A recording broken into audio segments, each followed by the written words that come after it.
Lemos, irmãos, a epístola do apóstolo Paulo aos Gálatas.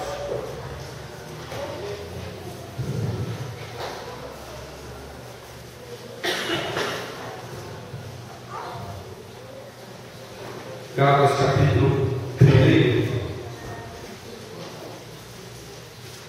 a partir do versículo 6. Gálatas, capítulo 1.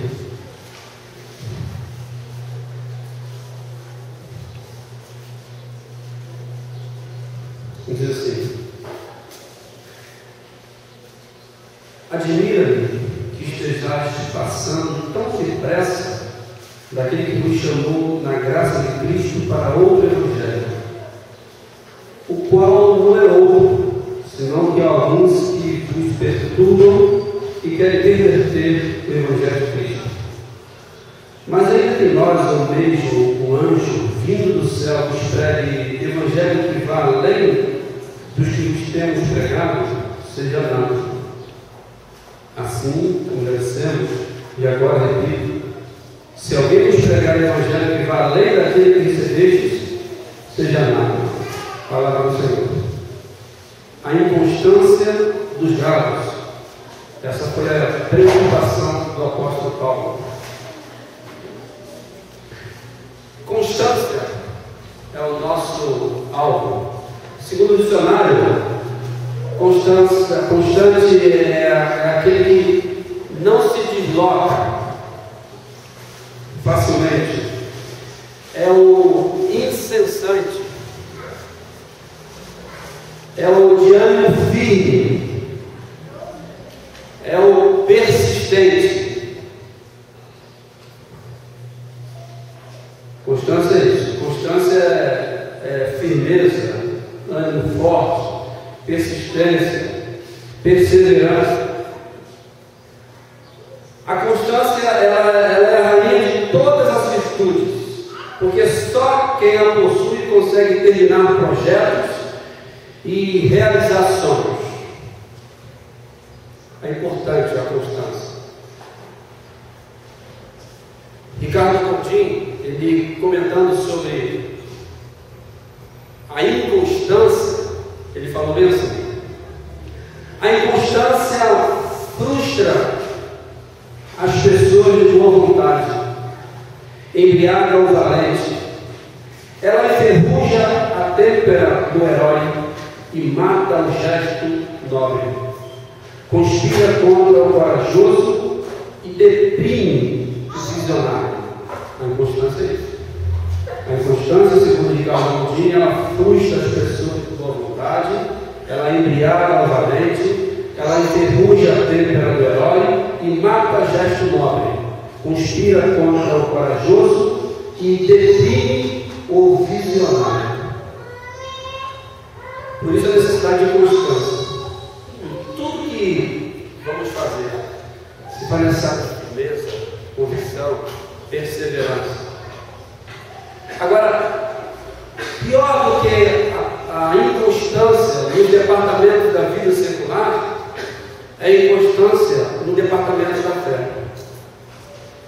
Foi essa a constatação do apóstolo Paulo quando escreveu a carta.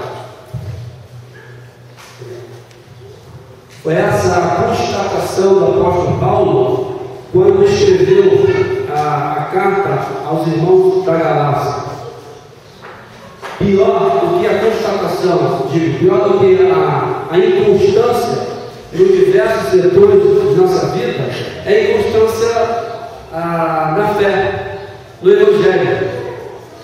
E Paulo, ele foi muito preciso, ele saúda essa comunidade como de praxe, e agora ele começa o teor da carta de forma muito interessante. Eu estou admirado, porque Paulo educou a igreja, Paulo ensinou a igreja, Paulo falou acerca do Evangelho, mas de repente ele percebeu que alguns da comunidade estavam vacilantes naquilo que Paulo havia ensinado acerca do Evangelho. Isso em razão de ter no seio da própria igreja alguém que está pregando uma outra coisa que não era o Evangelho. E Paulo ele fala de forma muito interessante: eu estou admirado, estou triste com vocês, eu estou admirado que vocês estejam passando tão depressa.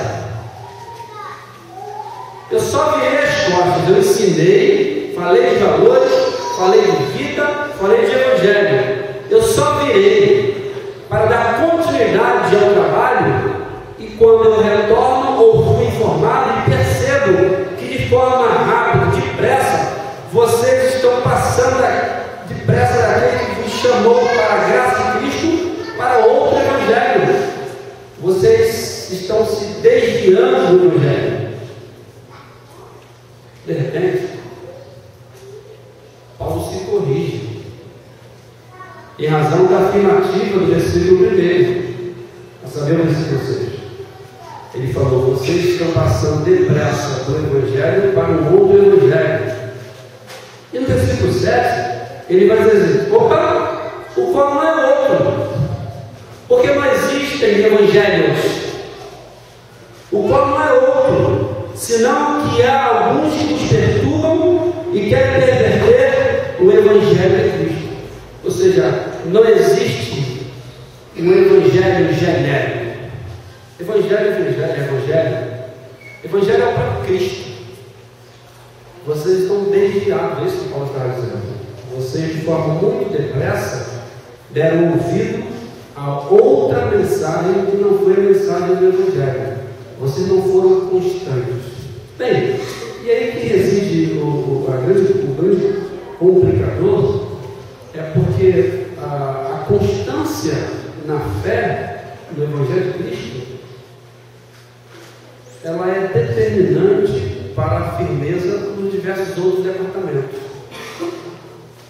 Sob pena de levarmos os demais departamentos de forma distorcida à luz dos valores dessa mesma fé citada e passada por cada um de nós. E aí, qual é a essência que deve ser alvo de nossa constância? Qual é a essência do Evangelho? Hoje, quando pensamos em Evangelho, do ponto de vista do que vemos sendo pregado e anunciado, hoje está complicado hoje definir essência do Evangelho. Definirmos a essência do Evangelho hoje. Porque a maioria hoje não está tendo mais um parâmetro. Hoje, cada um de nós, mercê, fala do mal, da graça de Deus, nós sabemos distinguir a distorção da fé em razão da base primeira recebida. Eu sei o que é heresia porque eu recebi aquilo que não é heresia. Só que hoje não se prega mais o Evangelho, de forma que o que se ouve é a verdade do Evangelho. O que se ouve é como se o Evangelho fosse.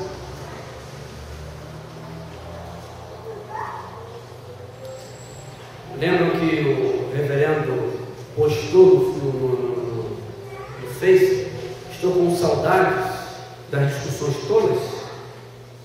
Ninguém discute mais as tolices da fé.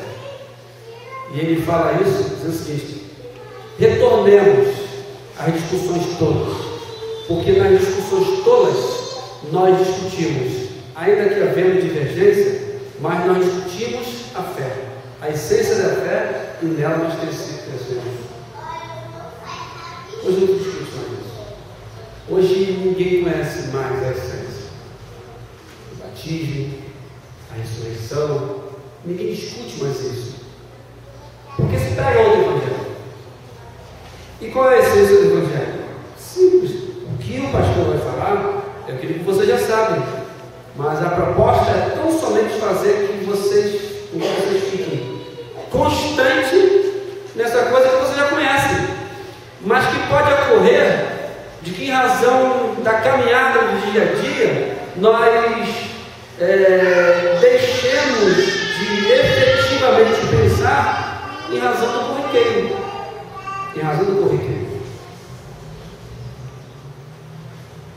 Eu estava falando hoje com nossos amigos da Catecúmenos, que a presença real do Cristo na Eucaristia é tão somente uma forma de lembrar que Ele é real no dia a dia.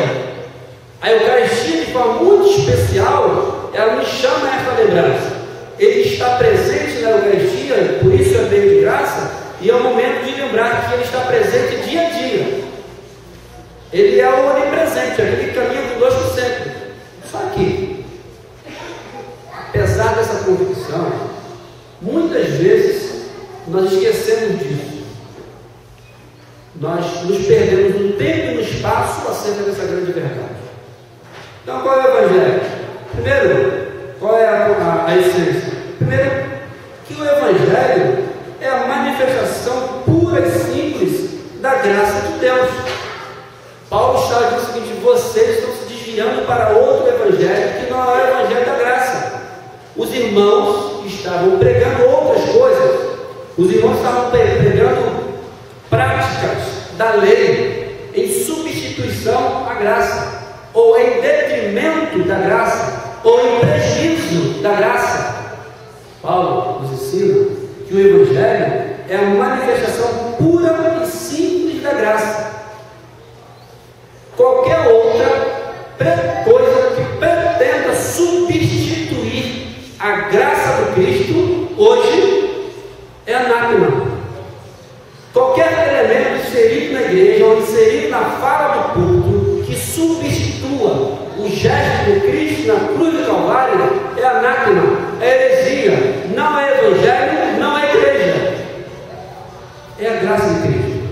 É isto que o apóstolo Paulo escreveu, dizendo assim aos Efésios, no capítulo 2, versículo 8: porque pela graça sois salvos mediante a fé, e isto não vem de vós, é dom de Deus, é favor imerecido. A graça do Evangelho é a resposta do próprio Deus à nossa incapacidade.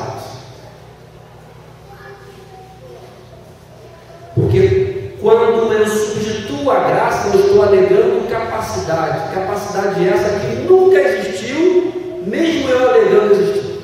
Ainda que eu alegue existir. É a graça do Cristo. Tão somente a graça, e ela é um dos pressupostos da reforma protestante.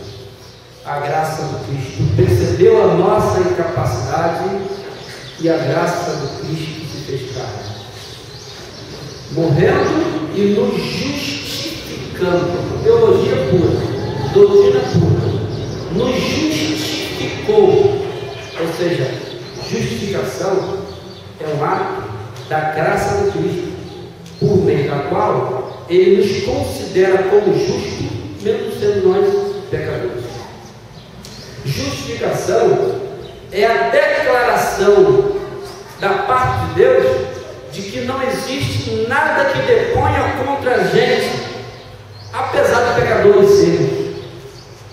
Justificação significa dizer que no tribunal de Cristo não existe nenhum sinal de condenação para cada um de nós. Ou seja, nós somos ficha limpa. Vocês entenderam? Nós não somos ficha suja, mas nós só somos ficha limpa em função do sangue do Cordeiro. Porque se fosse confiado em nós seríamos ficha podre. É ficha limpa. Comentando ainda com os amigos na classe, devo ter citado aqui, estava lá no carro. Deus é fiel no carro do crente. E você? Aí eu pensei, poxa, se pelo menos ele colocasse Deus é fiel e nós, você se inserindo, não, é em você. Ele não me perguntou diretamente, mas eu respondi para o carro, né? Eu estava na parada, falei, eu sou infiel. Não é verdade? Eu sou infiel. E a graça aponta para isso, para a pura convicção de que somos infiéis, mas que fomos substituídos por aquele que é fiel. A graça, ela traz a relevo, a destaque, a fidelidade do nosso substituto, a saber, Jesus Cristo. Discutindo essas discussões todas esses dias no trabalho, isso é bom. Uma pessoa queria depositar fielmente a questão da condicional de Deus, da salvação, na fidelidade. Nós precisamos ser fiéis. Eu falei, rapaz, nós precisamos ser fiéis, mas nós não podemos confiar nela. Porque, vejam, Deus é fiel, porque a fidelidade é a sua essência. Fidelidade para nós, ela é situacional, ela não faz parte da nossa essência. Então, nós não podemos afirmar que somos salvos em razão daquilo que hoje existe e que amanhã não existe. A nossa fidelidade, ela não é constante. E porque ela não é constante, nós precisamos ser constantes na fidelidade do nosso substituto. Porque eu sou fiel hoje acerca de um tema, e posso ser infiel amanhã acerca de um mesmo tema. Eu posso ser fiel hoje acerca de um tema e infiel acerca de outro tema. Porque a fidelidade não é minha essência. Fidelidade não é minha condição, minha condição ad eterno, porque não faz parte da minha essência. Fidelidade é a minha meta. Fidelidade é o meu alvo, não é a minha essência. Por isso eu não posso confiar nela. Mas fidelidade é o nosso alvo. É a graça de Deus. Paulo reclamou com os irmãos: eu estou escandalizado com vocês, porque de forma tão depressa vocês se desviaram do Evangelho e abraçaram o outro Evangelho que não é Evangelho. E a essência do Evangelho é essa, irmãos: só a graça. Só pela graça que nos encontramos aqui. Só pela graça que nos manteremos firmes. Só pela graça que moraremos com Deus. Só a graça do Cristo. Qualquer pretensão humana é uma distorção do Evangelho de Cristo. Segunda coisa, que aponta para a essência do Evangelho, a razão da nossa constância, é que o Evangelho é o irresistível chamado de Deus a respondermos a sua graça. Ou seja, é a constância no abraçar a fé, mas é a constância no responder a fé abraçada. Porque o Evangelho é o irresistível chamado de Deus a respondermos a sua graça. Vejam o que o apóstolo diz ainda no versículo de Efésios. Ele vai falar bem assim, versículo 8: porque pela graça sois salvos mediante a fé, e isto não é de vós, é dom de Deus, não de obras, para que ninguém se glorie nele. Agora sim, versículo 10: pois somos feitura dele, criados em Jesus Cristo para as boas obras, as quais Deus de antemão preparou para que andássemos nelas. No primeiro ponto, o Evangelho é a manifestação da graça de Deus. Isso depõe contra qualquer pretensão humana de tentar se colocar enquanto razão da salvação. No segundo ponto, isso depõe, o Evangelho é um irresistível chamado de Deus a responder da sua graça. Isso depõe contra a qualquer pretensão humana em tentar descaracterizar, departamentalizar, setorizar a nossa vida em relação ao Evangelho. Não. O Evangelho que nos salvou nos convida a pensarmos na grande realidade de que quando Ele nos salvou, Ele não nos salvou só para a eternidade. De quando Ele nos salvou só o ser Daniel, mas Ele salvou também tudo aquilo que o ser Daniel vive e faz.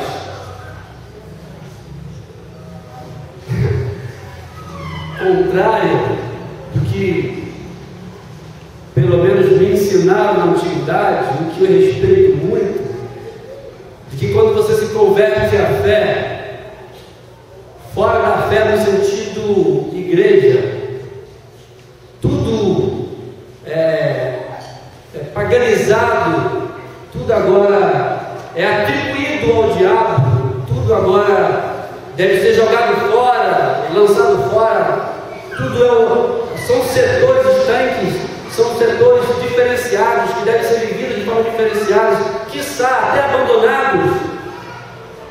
E quando eu leio, e repensando a própria fé que um dia abracei, eu vejo que, pelo contrário, o Evangelho é o irresistível chamado de Deus a responder-nos a sua graça, no sentido de fazer com que tudo agora que temos e somos deve precisar ser revertido de responsabilidade da própria fé.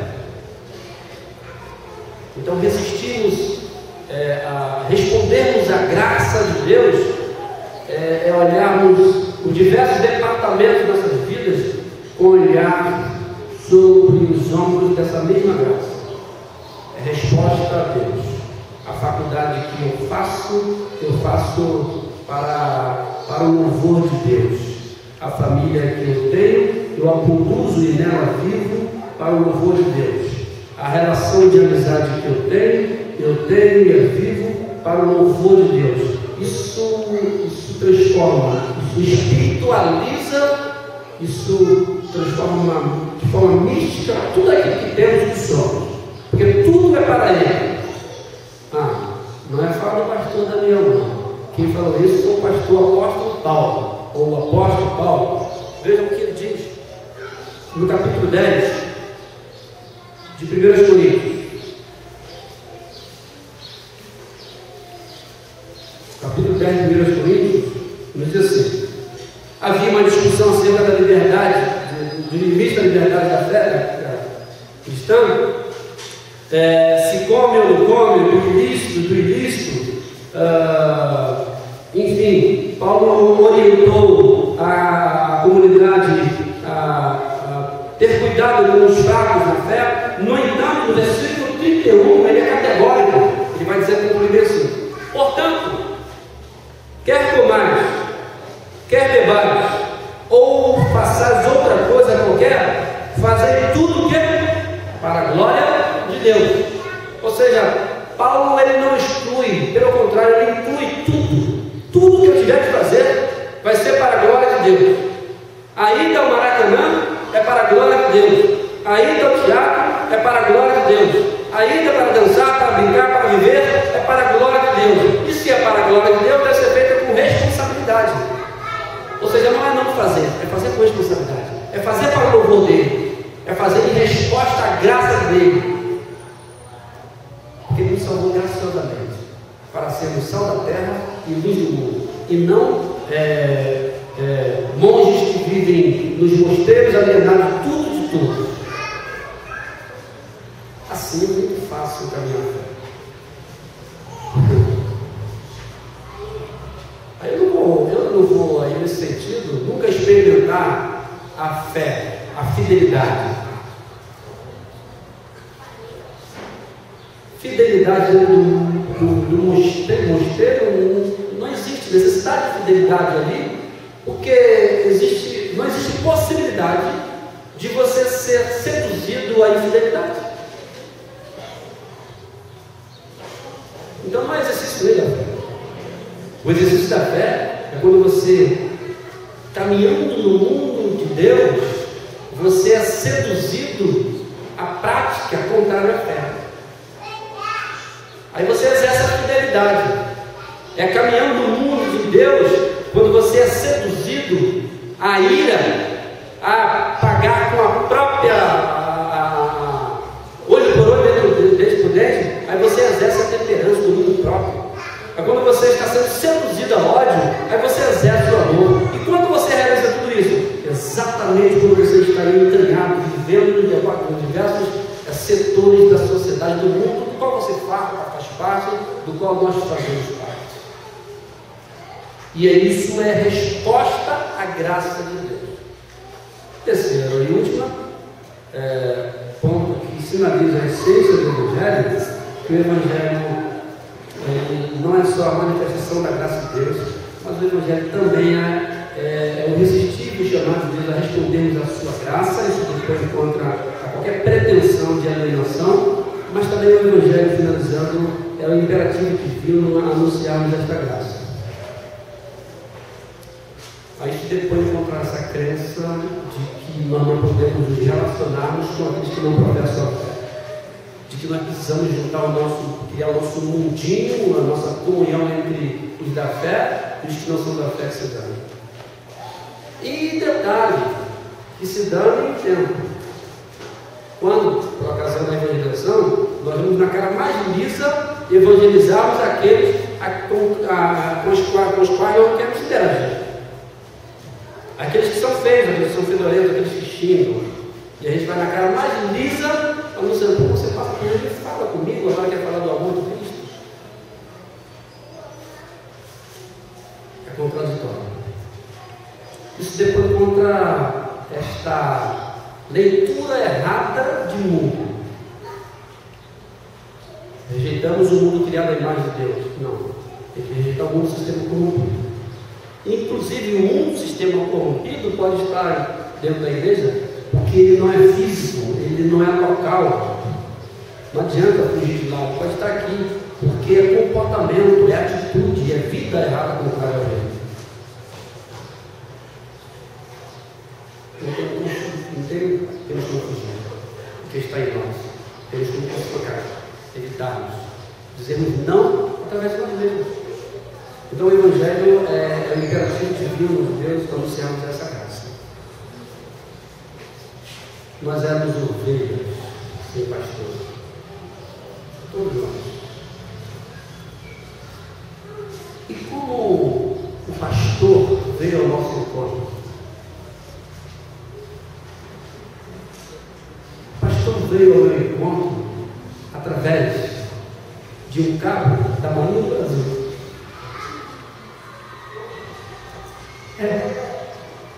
O pastor lá que saiu e foi atrás da ovelha perdida e deixou guardada as 99 nessa historinha, ele veio ao meu encontro através de um cabo do navio Duque de Caxias, Rio do Mal, da Marinha do Brasil. Como que o pastor veio ao seu encontro? E aí você pode pensar. Se o pastor veio ao meu encontro através de um cabo da Marinha do Brasil, o pastor precisa ir ao encontro daqueles que estão lá de fora através dos professores, através dos comerciantes, através dos estudantes, através dos universitários, através do aluno, através de tudo isso que é puramente humano, porque o pastor se utiliza do humano para anunciar a fé para o próprio humano.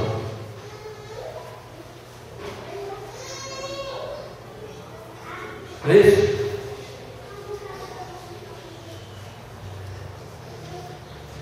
O Evangelho é esse imperativo divino: anunciarmos esta graça, a graça salvadora, sem a qual ninguém terá condições de estabelecer uma relação de comunhão com Deus. Veja o que diz o apóstolo Paulo no capítulo 5, a partir do versículo 18. 2 Coríntios, capítulo 5. 2 Coríntios, capítulo 5, diz assim, a partir do versículo 18. Ora, tudo provém de Deus, que nos reconciliou consigo mesmo, por meio de Cristo, e nos deu o quê? O ministério da reconciliação. Ou seja, Ele nos reconciliou com Cristo e nos confiou. É claro que essa fala aqui, ela diretamente, no sentido original, ela está se referindo ao apostolado, né? Mas aplicando à comunidade, cada um de nós também recebeu esse ministério da reconciliação. Ou seja, Cristo me reconciliou com Ele e agora recebi esta incumbência de anunciar também que outras pessoas se reconciliem com o próprio Deus através de Jesus Cristo. A saber que Deus estava em Cristo reconciliando consigo o mundo, não imputando aos homens as suas transgressões, e nos confiou a palavra da reconciliação. De sorte que somos o quê? Embaixadores em nome de Cristo, como se Deus, o pastor, exortasse por nosso intermédio. Em nome de Cristo, pois, rogamos que vos reconcilieis com Deus. Ou seja, Paulo fala uma coisa interessante, como se o próprio Deus, como se nós fôssemos o próprio Deus, embaixada é isso, é aquele que fala em nome dele, como se em nome do próprio Deus nós saíssemos ali da cerquinha do rebanho e fôssemos atrás da ovelha perdida, em nome de Deus. Finalizando, a constância do Evangelho de Cristo é sinal denunciador de que somos o reino de Deus. A temática da igreja é viver o reino com a própria vida. E como eu percebo o reino? Através da percepção desses elementos na minha vida, através da busca incessante desses elementos na minha vida. E o apóstolo Paulo vai dizer que essa constância do Evangelho, ela denuncia esta presença. E aí eu finalizo a nossa palavra de manhã citando o próprio apóstolo Paulo, escrevendo a primeira carta aos Tessalonicenses, no capítulo 1, versículos 2 Tessalonicenses, irmãos, capítulo 1, versículo 3 a 5, de 2 Tessalonicenses. Ele fala bem assim: irmãos, cumpre-nos dar sempre graças a Deus no tocante a vós outros, como é justo, pois a vossa fé cresce sobremaneira e o vosso amor mútuo, e o vosso mútuo amor de uns para os outros vai aumentando, a tal ponto que nós mesmos nos gloriamos de vós nas igrejas de Deus, à vista da vossa constância e fé em todas as vossas perseguições e nas tribulações que suportais, sinal evidente do reto juízo de Deus, para que sejais o quê? Considerados dignos do reino de Deus, pelo qual perfeito estáis sofrendo. Irmãos, esta foi a chamada de ordem. O apóstolo Paulo era a comunidade. Passou muito rápido do Evangelho para uma outra mensagem que não era o Evangelho. Isso teria implicações muito grandes para a vida da comunidade. Não negociemos nunca a essência do Evangelho. Vivamos essa fé. Sejamos constantes, firmes naquilo que os nossos pais passaram para cada um de nós, naquilo que aqueles que nos evangelizaram um dia no tempo e no espaço, como na condição de embaixador de Deus, sejamos firmes e constantes nisso e não percamos nunca de vista quanto à necessidade de também anunciarmos essa fé àqueles que se encontram hoje na condição de ovelhas sem pastor, que estão aí perdidos no mundo, que estão sem esperança, que estão sem perspectiva. É nossa obrigação anunciarmos esta mesma fé. Que nos guarde a você. Amém.